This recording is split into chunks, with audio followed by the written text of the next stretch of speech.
Hi, Oliver here. I hope you're well and are enjoying a good week.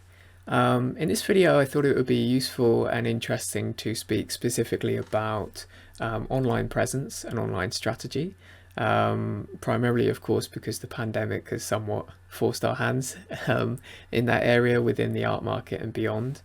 And I was really interested to read this morning when I was researching for this video that Robert Reed, who is the head of fine art and private clients at Hiscox, who produced the industry's online art report, feels that COVID-19 will be the catalyst to finally ignite a spluttering online market. So after I read those words, I was really interested to see that actually before the pandemic, the online art market, particularly at the higher end, the rate of growth of the online art market has actually been slowing down a little bit between 2017 and 2019. So specifically, the year-on-year growth has gone from 12% to 9.8% to 4% between those years. But going forward, in the forward of the 2020 report, he says that social distancing is here to stay for long enough that it will change how we buy art as well as many other things. No longer will we have the joy and pain of crowded art fairs and gallery openings. Don't worry, we will get the joy and pain of that again at some point, I'm sure. But he goes on to say dealers will have to find new ways to create the buzz that makes us have to buy now, lest we dwell and lose yet another treasure that we can't live without. I'm not sure how, but I'm sure they will. So for me, the key thing there is he's really honing in on the length that we're all having to kind of keep socially distancing, which has been quite lengthy already and looks to continue for a little while longer at least. It's the length of time that really gives us the opportunity to really make sure that we nail the online trading side of things. So for me, when we're speaking about online presence as well as any other topic to do with your art career, for me the most important principle is where do you actually want to go with your art career, and what do you need your online presence to do, and who does it need to speak to? So answering those questions will then inform what online platforms you use, the content, the style, how you go about doing everything online. So for example, if your primary aim in terms of your art career is making a stable income, then you might then conclude as far as the online side of things that you might need your own website or a third-party selling site, a Saatchi an Etsy, a Singulart, and you might also then realize that you need to create your whole online marketing strategy around, essentially commercializing that to the extent of selling the most amount of work possible. If on the other hand, your primary ambition for your art career is to make a longer term mark on the art world and even on art history, then you might like to think about the types of galleries that you would like to engage with longer term, and who are the artists that you aspire to. What are they doing at the moment in terms of their online presence? What do their websites look like? What do they contain? Are there some kind of common threads that you can draw out in terms of your online presence as well? Do you need to sell directly yourself online, or if your ambitions are more high art or fine art, and or you're already working with galleries or other third parties, do you just need to provide people with information on your website and not actually do the selling directly yourself? So for me, that's the main principle. Where do you want to go with your art career? What do you want to achieve? And then specifically think about, what do you need your online presence to do for you? Is it about exposure? Is it about selling? Is it about giving the right information to the right parties? And who does it need to speak to? What sort of collector? What sort of galleries, other third parties, etc. So have a look around and see what other people in that kind of target base are doing. Take inspirations and draw conclusions from what you find in terms of what other people are doing. But as always, keep everything authentic, keep it real to you. Just because somebody else is doing things in a certain way doesn't mean you kind of have to bend yourself around to kind of follow in whatever everyone else is doing. But it's very useful to see what people in your area are doing, so you can kind of get a sense of what you need to do in terms of your online strategy. Then once you start to have a handle on that, it's a case of deciding, which online platforms do I need to use? Again, this is determined by what you want your online presence to do for you, and who does your online presence need to speak to. In terms of which platforms you choose, it's also of course determined by budget, so make sure you're not going to sell yourself short by signing up to all sorts of crazy things that you might not actually need.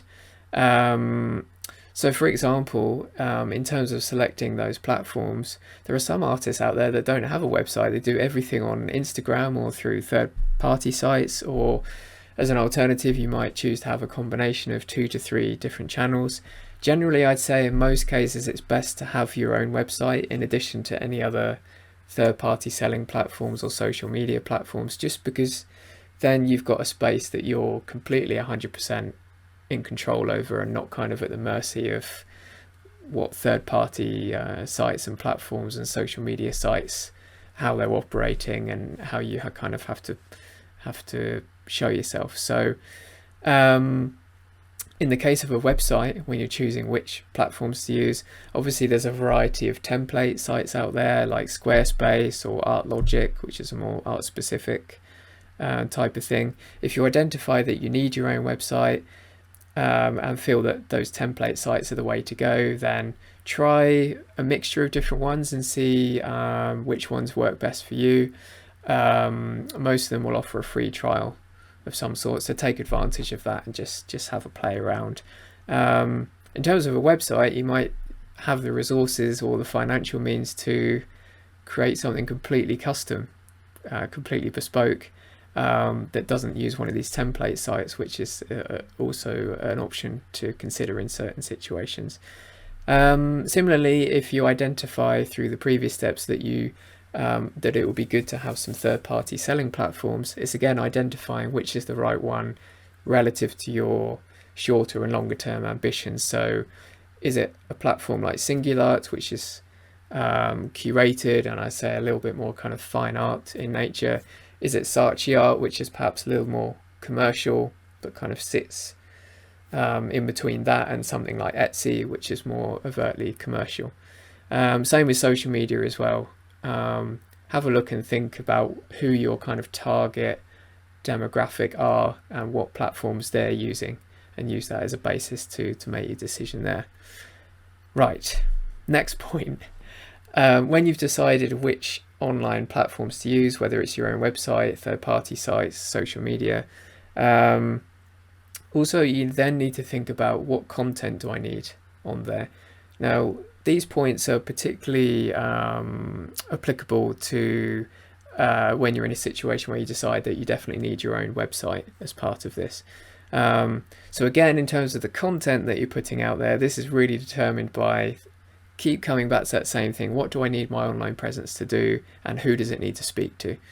Now, interestingly, I recently watched an online interview with a guy called Clint Watson as part of the Fine Artist Summit, which I really enjoyed. And one of the most important things that he flagged up, Clint, by the way, is someone who's built artist websites since the 90s, I think. So he's hugely experienced in building websites and online presences for visual artists in particular.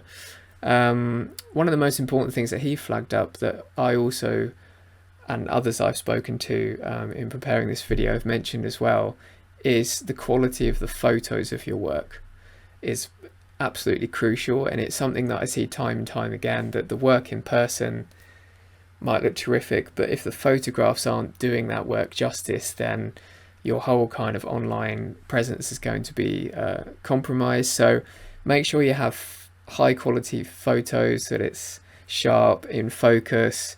Do any kind of color adjustments that you need to make it look appealing, but also of course realistic to the real object.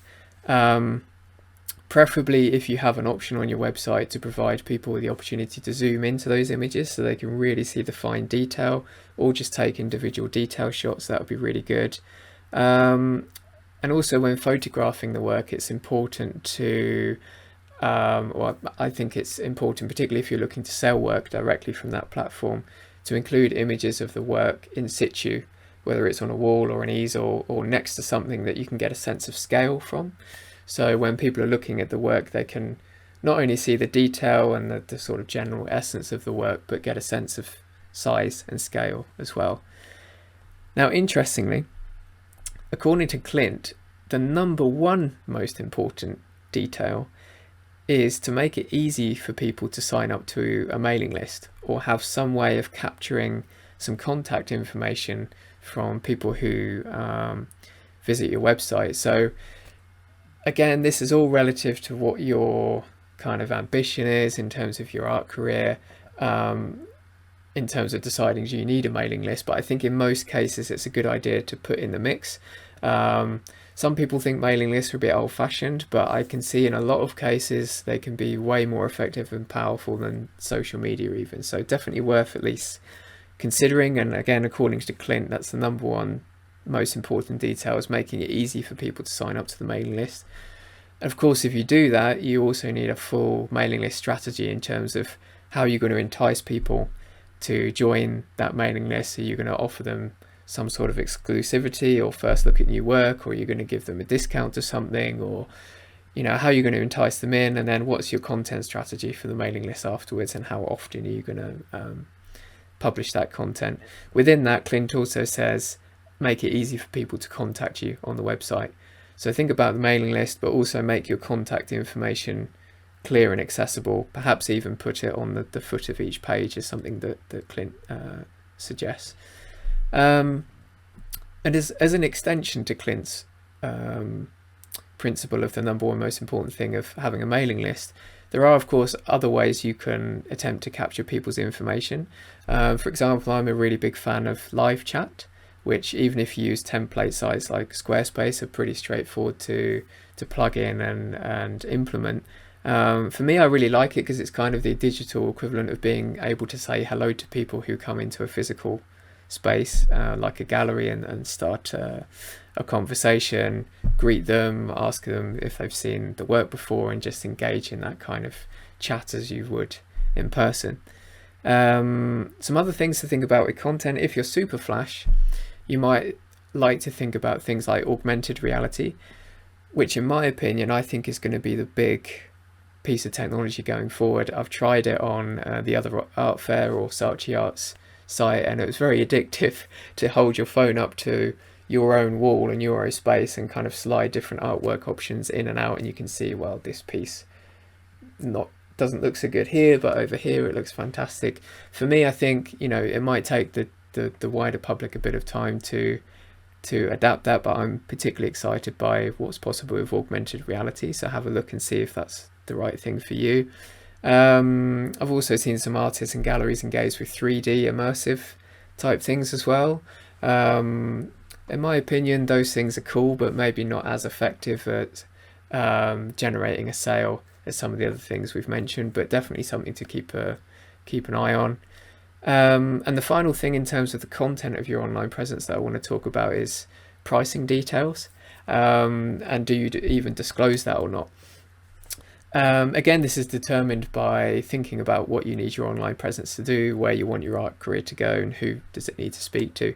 In most cases, I would advise to actually publish your prices online or make it accessible somewhere online for the sake of transparency. In some cases, particularly if your ambition for your original works is more kind of high art, fine art, you want to get in with certain dealers or galleries, sometimes holding the prices back or doing like a price on application sort of thing is sometimes the right thing to do. It might also give people an extra incentive to actually contact you if they're really in love with a particular piece and they need to kind of initiate that contact before things can kind of start rolling. So have a think about pricing. Like I say, in most cases I think it's good to state the prices, but if your ambitions are more kind of in the higher end of the market, it might be good to kind of hold that back. Have a look and see what other artists that you aspire to are doing on that front, if you're not sure. Right, finally, the last thing I want to speak about is a list of things to think about before you launch or relaunch your online presence. Often this is the bit that gets neglected, but can have the most power in terms of generating interest and sales. The first one, which is a huge topic in itself, is you need a suitable accompanying marketing and networking strategy. Because at the end of the day, the online platforms, whether it's your website, whether it's Saatchi art, whether it's social media, they're just there as the foundations to start a conversation and generate interest. The real work in all this is actually generating the traffic to go to your website, to go to the third-party sites, to go to your social media profiles. So that's a whole nother topic in itself, which we don't have time for in this particular video. But before you launch or relaunch your website, really make sure you've got a solid marketing and networking strategy or general strategy to, generate traffic to your various sites. Also, have a think about what is it that you're actually selling. This might sound obvious, but what I mean by this is, in addition to selling original artwork, are you also going to offer print runs, limited edition prints, screen prints, open edition prints? Are you going to offer commissions? Again, the decisions on that front are determined by what you want from your artistic career, what you need your online presence to do, who it needs to speak to, and so on. But generally speaking, in most cases, I think it's a really good idea to make sure you've got a range of different products and services, if I could be so cold and use those commercial terms, at different price points. So no matter what a person's budget is, whether they can afford an open edition print or one of your originals, that there's kind of something for anyone who's interested emotionally in what you're doing as an artist. What's also useful about that is then you can, if you've got a range of different products and services, you can have a think about creating a what they call a value ladder. So at the bottom of the ladder you might have something like an open edition print, and that might be your way to kind of get people more emotionally interested in what you're doing.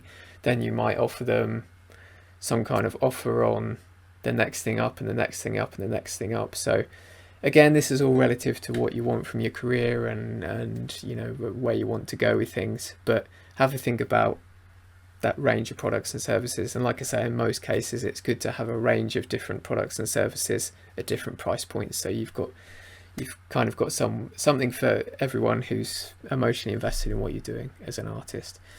The other thing I'd highly recommend, which most people don't do, is map out the sales journey from end to end when you're selling online. So right from the first point where someone might email you with a question or an inquiry, then what are you going to do? How are you going to convert that into them taking an interest in buying something? Are you going to offer free returns, which is another common technique I've seen with galleries and online trading platforms, that it helps sometimes with the buying decision, if you're in a financial position to do so, of course, to offer collectors free returns so they can buy it, and if they really don't like it or if it really doesn't meet their expectations, they can send it back at your cost.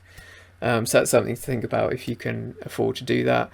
What are you going to do with shipping?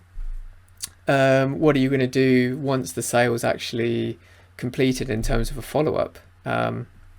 One thing that Clint mentioned, who was the web developer and designer I mentioned earlier, recommends doing is, once you've made the sale, to follow up with the client, ask if they would like to be put on the mailing list. He says something to the effect that your repeat clients are your most likely clients, which again also shows the power of the mailing list. The mailing list is arguably one of the most, if not the most effective way of keeping people who've already bought from you in the loop in terms of new work that you're producing, new ideas, new projects, and so on. So make sure you map out that sales journey from end to end, right from first inquiry to the follow-up and aftercare side of things. And the final thing to think about before you launch or relaunch an online presence is to get some meaningful feedback, which is something I think a lot of people don't do or don't think about, but it can have the biggest impact in terms of how effective your online presence is. So at the very least, what I think about doing is shortlisting some people who are going to be honest, that aren't just going to pander to you and say, yeah, it's great, love it, that are going to give you some honest feedback relative to where you want to go with your art career and what you need your online presence to actually do for you. So at the very least, handpick a few trusted people who are going to give honest feedback about your online presence. if you want to be really flash, and this is something that I recommend to all of my clients if they're in the position or to do so, or if the situation is appropriate, is a full-on usability test. So this is basically something that a lot of online companies and wider companies, now that online trading is such a crucial component of that, do, which is basically they go out and find people who are in your target market, whether they're collectors or galleries or whoever it might be, and basically but they have to be people who've never heard of you as an artist and never been to your website before. So usability tests are about finding people who are in your target market, sitting them down in front of the website and kind of, with their permission, recording what goes on, so you can see where do they go, what do they click on, what do they miss, what do they not click on, how does someone who is looking at your website or your online presence for the first time, how are they reacting? Do they have any questions? Do they have any stumbling blocks? If you're selling directly from your online platform as well, you might like to set them the challenge of actually buying something or joining their mailing list. If you're getting them to buy something, make sure you plug in a voucher code or something so there's not actually their money that they're using to pay for something for the sake of the test. If you're thinking about usability tests, I'd think about farming that out to a third party, which incidentally is something that I offer to clients. So someone who hasn't built the website or who isn't kind of on the front line in terms of creating the artwork and creating the website, etc. Someone more kind of impartial, I guess. So that's it in a nutshell, which is a long nutshell, 20 minutes I've been waffling on.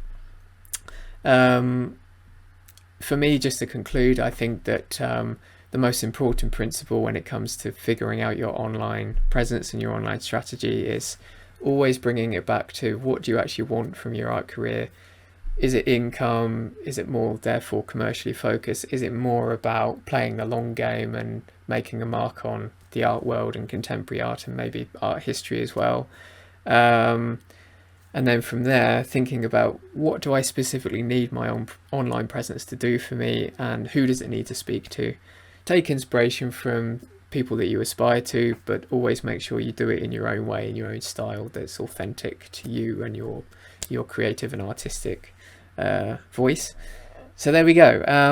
I hope you found this video interesting and useful, and as ever, if you have any questions about anything in this video or about anything more broadly to do with your wider art career, don't forget, if you go to theartistwingman.com, you can book a free chat with me to discuss anything relating to your specific art career and art practice. So there we go. That's my online chat just making a noise, so I better go and answer it. Best wishes, and I look forward to hearing from you soon.